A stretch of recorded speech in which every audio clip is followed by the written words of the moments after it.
Chapter 27.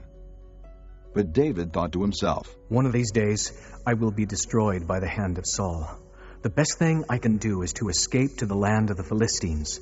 Then Saul will give up searching for me anywhere in Israel, and I will slip out of his hand." So David and the 600 men with him left and went over to Achish, son of Maoch, king of Gath.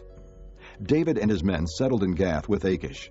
Each man had his family with him, and David had his 2 wives, Ahinoam of Jezreel and Abigail of Carmel, the widow of Nabal. When Saul was told that David had fled to Gath, he no longer searched for him.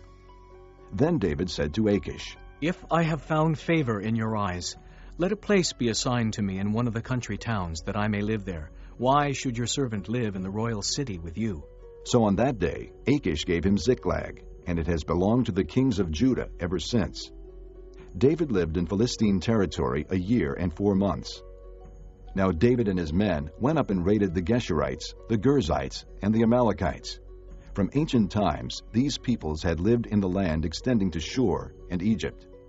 Whenever David attacked an area, he did not leave a man or woman alive, but took sheep and cattle, donkeys and camels, and clothes. Then he returned to Achish. When Achish asked, "Where did you go raiding today?" David would say, "Against the Negev of Judah, or, against the Negev of Jerahmeel, or, against the Negev of the Kenites." He did not leave a man or woman alive to be brought to Gath, for he thought, "They might inform on us and say, 'This is what David did.'" And such was his practice as long as he lived in Philistine territory.